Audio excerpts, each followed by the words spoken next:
We're in the backyard of Lyle Philippi. And I tell you what, I've seen some great landscapes before, but I've never seen one quite like this. So come on, let's go check it out.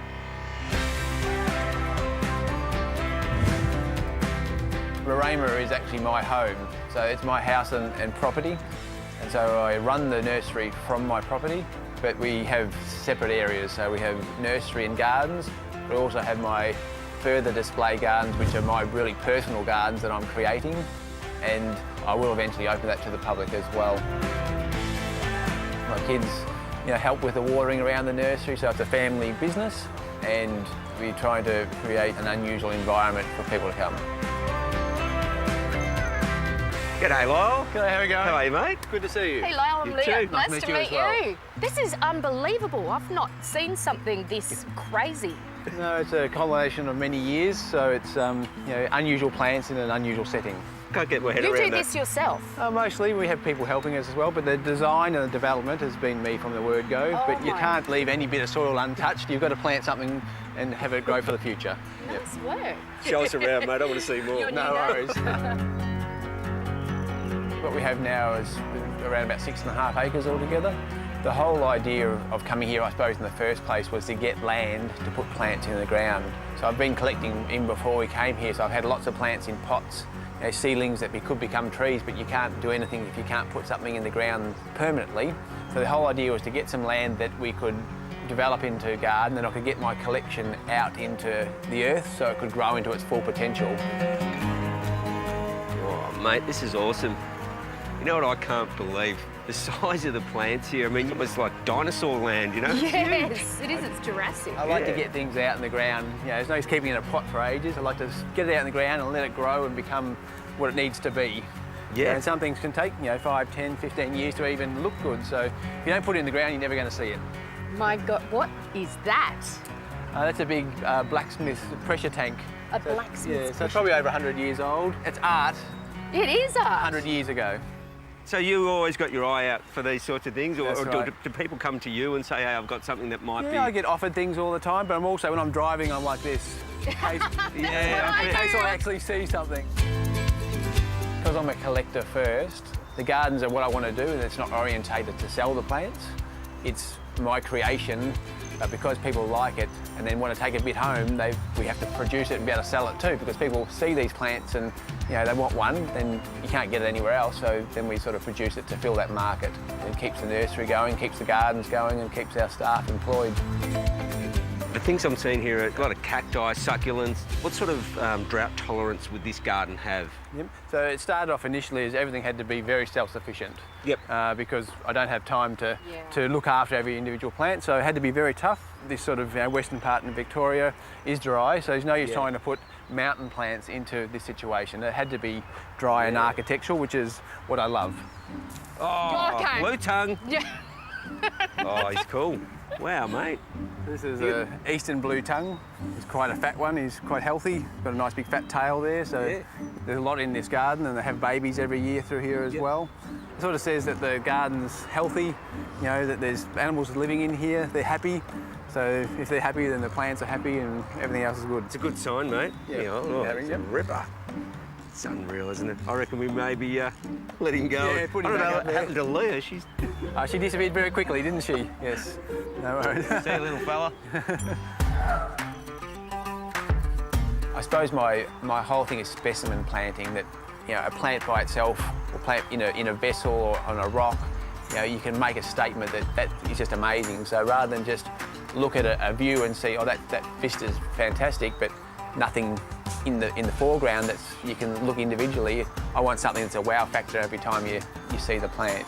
Hey, Leah, this looks like something that'd be right up your alley. That is incredible. They look like teeth. Yeah, it's like jaw bones with the teeth coming out there. And the sun shining through the glass looks fantastic. Oh, I love that. That's so clever. What is this? This is a project that's still going, but it's going to be a tunnel. There'll be soil, big walls at the top, and soil over the top, and a grouping of figs planted over as well.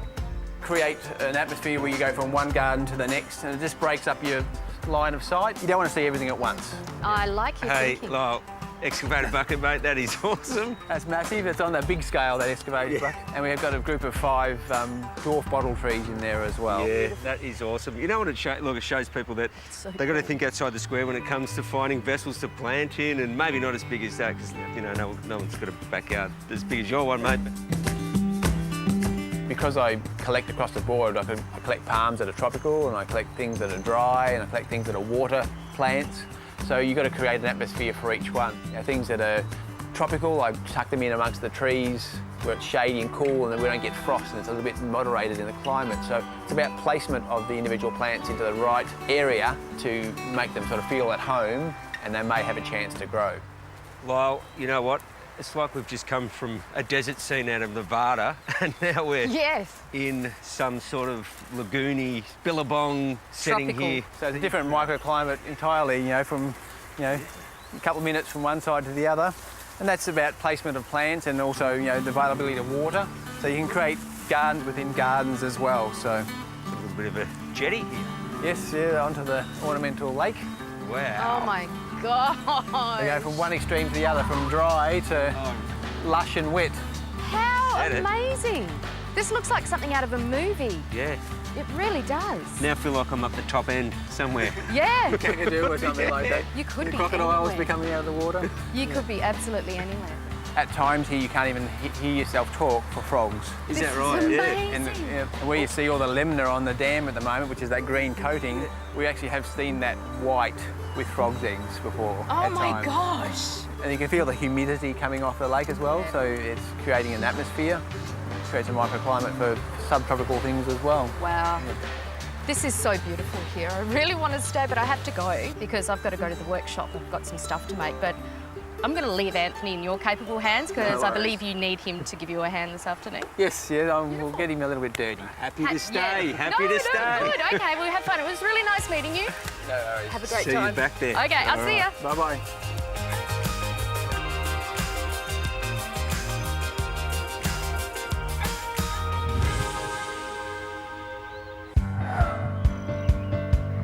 Most people are pretty amazed that you can drive around Lara and it's dry, open plains and paddocks, and suddenly you can walk into another world and, you know, that you do feel like you're somewhere else.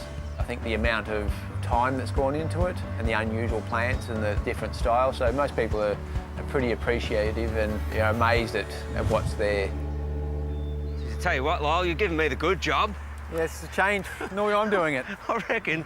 I think Leah's back in the workshop making candles, and thought I'm gonna be here enjoying the day. But That's right. is this what we're talking about? Yeah.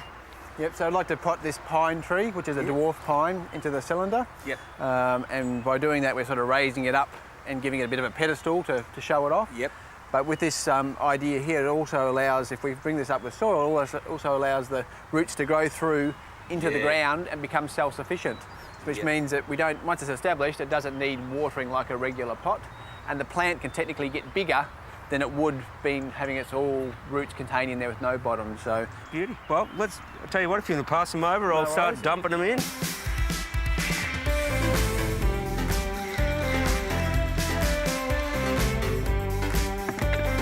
So with this potting mix that we're putting in here, I'm noticing there's a lot of stone in here. yeah, this is a recycled nursery mix, which is our succulent mix.